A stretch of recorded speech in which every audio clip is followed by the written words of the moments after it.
हर महादेव, जय भोलेनाथ। नमस्कार, मैं साधना पांडे मार्गदर्शन पे आपका स्वागत करती हूँ। दोस्तों, मैं बात करने वाली हूँ गुप्त नवरात्रि 2024, जो कि 6 जुलाई 2024 से प्रारंभ हो रही है। गुप्त नवरात्रि में कलश स्थापना का शुभ मुहूर्त क्या है, साथ साथ जानेंगे कि गुप्त नवरात्रि की पूजा विधि कैसे है, कैसे और किस प्रकार आपको पूजन करना चाहिए। देखिए दोस्तों, गुप्त नवरात्रि कोई साधारण नवरात्रि नहीं है। साधारण नवरात्रि में गृहस्थ जन, साधु, सन्यासी यानी कि सभी लोग पूजन करते हैं, और गुप्त नवरात्रि जो है केवल विशेष मानी जाती है कि कुछ तंत्र क्रियाएं आप इसमें सिद्ध कर सकते हैं, कुछ मंत्र सिद्ध कर सकते हैं। और यदि मैं साधारण शब्दों में बताऊं तो गुप्त नवरात्रि वो समय काल, वो वेला है जिसमें कि विशेष शक्तियाँ आपको मिल सकती हैं। तो उन विशेष शक्तियों को प्राप्त करने के लिए आपको क्या और कैसे करना चाहिए, ये सारी विशेष बातें आज के वीडियो में हम जानेंगे। तो सर्वप्रथम तो ये जान लीजिए कि 6 जुलाई 2024 से आपकी नवरात्रि प्रारंभ हो रही है, गुप्त नवरात्रि। जो लोग कलश रखेंगे वो आज के दिन ही अपना घट स्थापना कर देंगे। घट स्थापना में करना ये होता है कि आप पूरी व्यवस्था अगर नहीं कर पाए हैं तो एक तांबा, पीतल या फिर आप चांदी, जो भी लोटा हो उसमें आप जल भर लें, और जल में आप अगर आम का पल्लो मिले तो वो डाल दें। उसके बाद थोड़ा फूल, अक्षत, सुपारी, सिक्का, ये सारी चीज़ें आप जल में डाल दें। इसके बाद वो कलश माँ के सामने स्थापित कर दें। उसके बाद करना यह है कि माँ के सामने जब कलश स्थापित हो गया तो आप चाहें तो अखंड ज्योत भी जला सकते हैं। अखंड ज्योत जलाने के लिए आपको माँ के सामने तेल या घी, यानी कि तिल के तेल का या घी का दीपक, यही दो चीज़ों का दीपक आप जलाएंगे। बाकी अन्य किसी तेल का दीपक मत जलाइएगा, क्योंकि जानते हैं गुप्त नवरात्रि बहुत ही प्रबल शक्तियों की नवरात्रि होती है।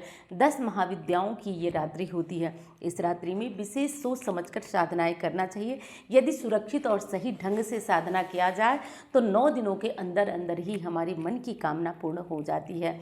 कैसे और किस तरह करना है, ये सारी बातें हम आज के वीडियो में जान ही रहे हैं।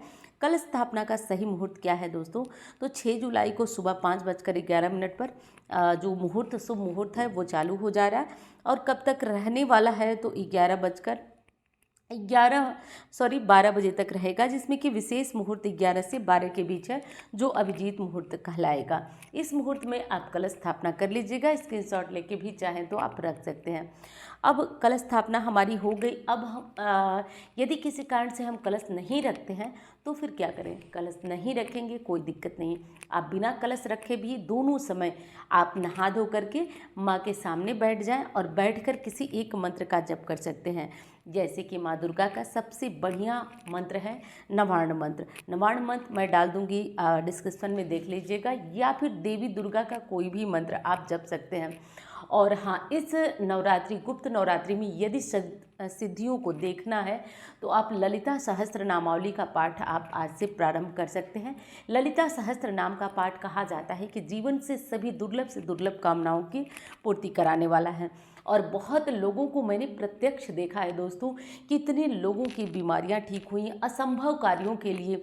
मतलब मैं खुद की बात बता दूं तो एक जो थी हमारी बहन थी, जो कि नोएडा साइड से थी, अभी भी बहुत ही जुड़ी हुई हैं हमसे, जिनके जीवन में बहुत ज़्यादा समस्याएं थी, बहुत ही ज़्यादा। मतलब एक चीज़ बताना भी थोड़ा सा मेरे लिए मुश्किल लग रहा है, और केवल क्योंकि उनके पास टाइम नहीं था और उनको बहुत ज़्यादा मतलब वर्किंग थी, तो मैंने उनको यही चीज़ बताई और पिछली गुप्त नवरात्रि में बताया। अब इस बार जो है उनके जीवन से ये सारी समस्याएं जा चुकी हैं, और केवल क्योंकि वो पहले ही बोली कि मैं ज़्यादा कुछ नहीं कर पाऊंगी, क्योंकि मेरे ऊपर जिम्मेदारियां और जो है मानसिक चिंताएं उनको बहुत ज़्यादा थी। और जैसा कि मैं कई लोगों को देखी हूँ, लेकिन ये बहुत बहुत प्रत्यक्ष उदाहरण है, इसलिए मैंने आपको बताया कि इनके जीवन से बहुत बड़ी समस्या जा चुकी है। और किसी की पर्सनल बातों को मैं आपको डिस्कस नहीं करना चाहती हूँ, लेकिन विस्तृत नहीं बता पा रही हूँ। आप मेरी भावनाओं को समझेंगे उम्मीद करती हूँ। लेकिन ये बहुत ही चमत्कारी पाठ है, तो जिन लोगों के जीवन में किसी भी प्रकार की प्रॉब्लम चल रही है वो ललिता सहस्त्र नाम का पाठ 6 जुलाई से करें।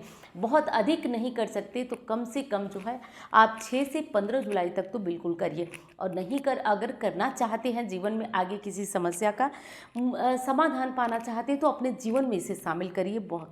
बहुत तेज और बहुत चमत्कारी ये साधना होती है। बाकी तो नवार्ण मंत्र है, दुर्गा जी के अनेकों मंत्र हैं, आप किसी भी मंत्र का जप बहुत ही अच्छी तरह और भली भांति कर सकते हैं। अब विशेष बात आती है दोस्तों कि आप चाहें बच्चों से जुड़ी हुई बहुत सारी समस्याएं जिनके लिए कि लगातार कमेंट भी आ रहे हैं कि करियर में बच्चे जो है खुद नहीं चुन पा रहे हैं, माँ बाप भी काफ़ी कंफ्यूज है। तो बच्चों से जुड़ी हुई कोई समस्या है ना, तो गणपति अथर्वशीर्ष का पाठ करिए या संकटनाशक गणेश स्तोत्र का पाठ करिए। बच्चे के नाम से आप इस पाठ को करिए और आप देखिए कैसे जीवन से समस्याएं निकलती हैं। जिन लोगों को धन की समस्या है वो ज़्यादा नहीं, केवल 9 दिन 16 पाठ श्री सूक्तम का करें। श्री सूक्तम का 16 पाठ आपके जीवन से केवल 9 दिनों में बताती हूँ चमत्कार हो जाएगा। जो लोग कहते हैं ना कि अचानक धन नहीं मिलता, वो अचानक धन पा जाएंगे। तो इस तरीके से विशेष तरीके से माँ की साधना आराधना करना है। अब बारी आती है कि 9वें दिन यानी कि 15 जुलाई को हम क्या करेंगे। दोस्तों देखिए, यदि आप 15 जुलाई को कलश रखे हैं तो कलश विसर्जन आप करेंगे। कलश विसर्जन में थोड़ा सा कलश को हिला दीजिए, कलश का जल जो है वो आप पौधों में डाल दीजिए। उसके बाद कलश में जो सिक्का सुपारी है उसको थोड़ा सा सुखा लीजिए। सुखाकर आपने अपने पर्स में, अपनी तिजोरी में डाल सकते हैं। और वो चीज़ें ना विशेष हो जाती हैं क्योंकि वो 9 दिन कलश में रखी थी और कलश में हम करते हैं देवी का आह्वान। तो इस तरीके से करके जो है वो 9 दिनों तक माँ की आराधना करने के बाद ये चीज़ें अभिमंत्रित हो जाती हैं, तो इन्हें अपने पर्स वगैरह में रख सकते हैं। अब कलश हमारा विसर्जन हो चुका है, लेकिन उससे पहले थोड़ा हवन करना ज़रूरी है। तो हवन का मतलब होता है कि आप जो मंत्र जपे हैं, क्योंकि एक चीज़ बता दूं आपको, अगर आप 9 दिनों की पूजा कर रहे हैं, व्रत कर रहे हैं, तो आपको नवरात्रि में जैसे नियम का पालन करना है, दिन में नहीं सोना है, ब्रह्मचर्य का पालन करना है, सारी ही विशेष बातों को ध्यान ज़रूर रखना है। तो ये विशेष बातें आपको ध्यान अवश्य रखना है। साथ साथ ये भी आपको ध्यान देना है कि नवरात्रि में जो विशेष आप पूजा आराधना कर रहे हैं वो सबसे छुपा कर करिएगा, गुप्त तरीके से करिएगा, ये आपको भूलना नहीं है। तो ये सारी बातें कर लीजिएगा। दोनों टाइम आरती ज़रूरी है माँ के लिए, दोनों टाइम भोग लगाना ज़रूरी है। और मैंने विस्तृत एक और वीडियो बनाया है गुप्त नवरात्रि से जुड़ी हुई, तो किसी भी तरह की साधना करना चाहते हैं तो एक बार आप उस वीडियो को चेक जरूर करिएगा, नहीं तो बाद में आप उस चीज़ से निश्चित तौर पे पछताने वाले हैं दोस्तों। क्योंकि मैं कोई भी छल कपट या कोई भी इस तरह की बात नहीं करती हूँ क्यों जिससे कि आपको कोई नुकसान हो। तो एक बार प्लीज़ मेरे कहने से उस वीडियो को चेक कर लीजिएगा अगर आपने नहीं देखा तो बहुत ही ज़रूरी ये चीज़ें थी। दोनों टाइम आरती करिए, भोग लगाइए, और व्रत नहीं भी करते हैं तो लहसुन प्याज मत खाइए। बाकी आप अपना सामान्य मंत्र जप वगैरह कर सकते हैं, ब्रह्मचर्य का पालन करिए, लहसुन प्याज मत खाइए। तो इस तरह से करके विशेष तरीके से माँ की आराधना पूजन कर सकते हैं और ये 9 दिनों का फ़ायदा आप सभी को अवश्य उठाना है। और हाँ दोस्तों, गुप्त नवरात्रि के साथ साथ जो है रवि पुष्य योग है 7 तारीख को। तो 6 को नवरात्रि शुरू हो रही है, 7 को रवि पुष्य योग है। तो उस पुष्य योग में आपको क्या करना है, कैसे करना है, मैं वीडियो में बता चुकी हूँ, उसको ज़रूर देख लीजिएगा। अब चलिए दोस्तों, मैं मिलती हूँ अन्य वीडियो में। धन्यवाद। हर हर महादेव।